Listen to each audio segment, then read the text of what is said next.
yang saya rekan-rekan yang lain dan saya lihat banyak nganggap startup ini dia buat, wah ini keren nih, bisa banyak duit gitu kan, wah ini bagus nih, bayangin nih, kalau misalnya duitnya bisa banyak banget nih katanya. Tapi ujung-ujungnya akhirnya mereka sebelum ada pendanaan udah mati gitu. Karena yang paling penting adalah gimana dia bisa memberikan sebuah passion ke dalam produknya dia gitu. Dia bangun itu semakin, karena 1-2 tahun di startup itu paling susah, dihajar kiri kanan, pendanaan nggak punya, danain orang, dihajar, nggak tahu lah macam-macam lah ini itu. Tapi dia harus terus passionate dan juga membangun itu misinya dia. Kalau misalnya enggak ya give up aja, capek kan, udah ngapain ngurusin gini ya, kerja sosial ya, kerja sosial, cabut aja gitu, akhirnya ujungnya mati gitu. Nah itu yang paling penting, satu adalah passion, yang kedua adalah maju terus aja gitu. Maksud saya tuh innovate non-stop lah gitu. Kita apa yang bisa kita pikirin kita bangun, dan kalau misalnya mau melakukan itu jangan terburu-buru tapi cepat gitu. Cari timing yang pas. Memang timing yang pas itu juga ini juga sih, ngintip-ngintip juga gitu, kira-kira mana yang harus pas gitu. Nah kalau misalnya juga dia nggak ini, dia fail, which is bagus kalau misalnya dia fail, karena the faster you fail, the better it is. Nanti kita belajar dari situ, kita buat lagi yang baru. Saya sebelum ini juga ya berkali-kali dipecat pernah, macam-macam lah udah, kegagalan juga ada.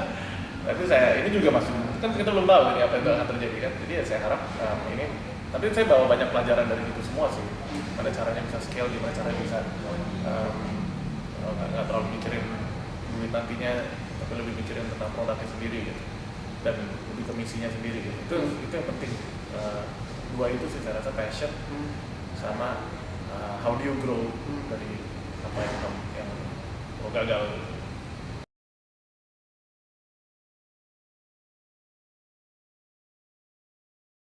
Jangan cuma berharap dana dari seseorang, karena yang penting itu adalah gimana.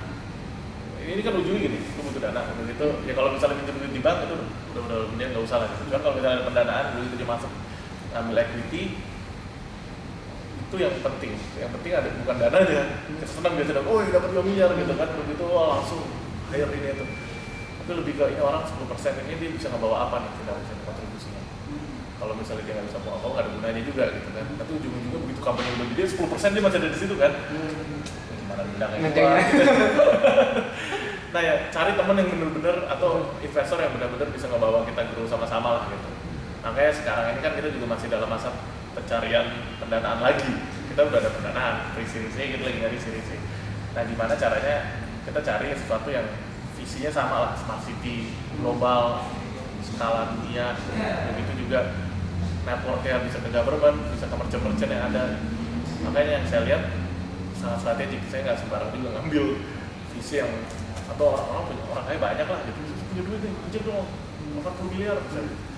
Iya, cuman ujung-ujungnya kalau misalnya ada apa-apa gitu nggak tahu. Mendingan cari yang benar-benar bisa ngebawa grow juga, karena 80 miliar banyak bisa habis juga gitu kan, ibaratnya gitu kan.